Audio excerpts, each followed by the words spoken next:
बिस्मिल्लाहिर्रहमानिर्रहीम अस्सलामु अलैकुम। नन यो वड़ुके गंता के टॉपिक ते खो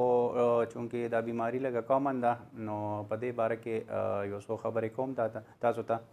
दे की दे तो डिकरवेंस डिजीज़ दा दस यो चूँकि बीमारी को अदा नशे वेले तकलीफ वता वेले शे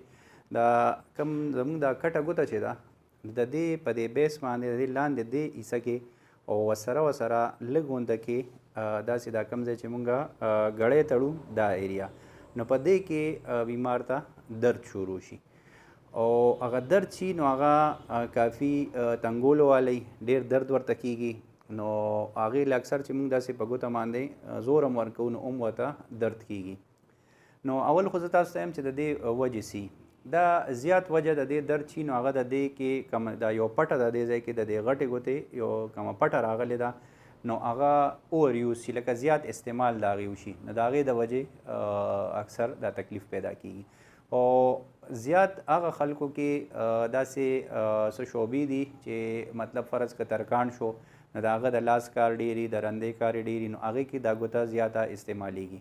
داسې موبایل چې چا په لاس کې ډېر زیات نیولي یا په هغې کې هم د دې ګوتې دا پټه چې ده نه دا مسلسل په دې باندې دبوي داسې څوک چې د ټایپنګ کار کوي یا ورسره داسې د کور زنانۍ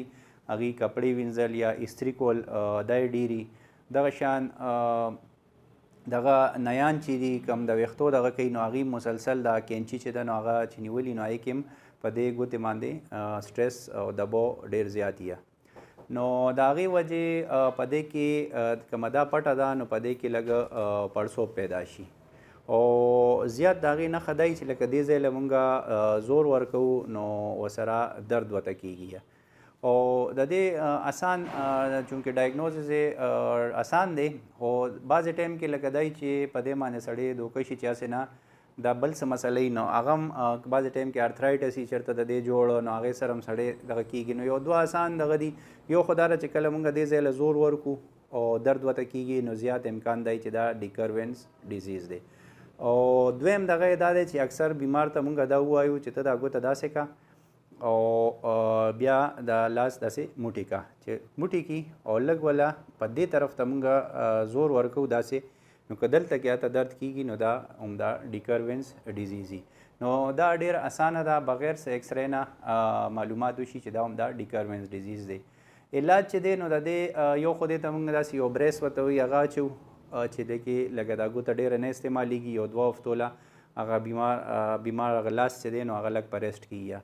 دویم داسې د دردونو کم انټي انفلیمیټري ګولۍ دي انسیډس چې ورته موږ وایو نو هغه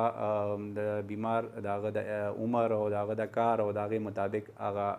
دوی ولا انسیډس ولا ورکوو که فرض که دغې سره کار ونه شي دا بریس چې ورته ولګوو او کم د میډیسن دي نو بیا ورته دې سره سره په دې کې بعضې ټایم کې په دې پټه کې د انجکشن ضرورت وي نو دې کې ورته یو انجکشن ولګوو فزیوتراپي کې چونکې د دې یو الټراساؤنډ هم یو دغه دی تھراپیوټیک الټراساؤنډ هغې ته وایي چې هغه په دې باندې هغې د هغې کم دا الټراساؤنډ وله ورکړي شي نو هغې سره هم په دې کې ښه کافي فرق راځي بعضې ټایم کې چې د ټول سیزونو سره ونه شي نو بیا آخر ورته سرجري هم یو آپشن دی نو هغه اکثر هغې سره بیا ټیک شي خو دغې ته ډېر کم خلک ځي او اکثر چې دی نو د کنزرویټیو ټریټمنټ چې دی نو دې سره ټیک شي ډېره مهرباني ستاسو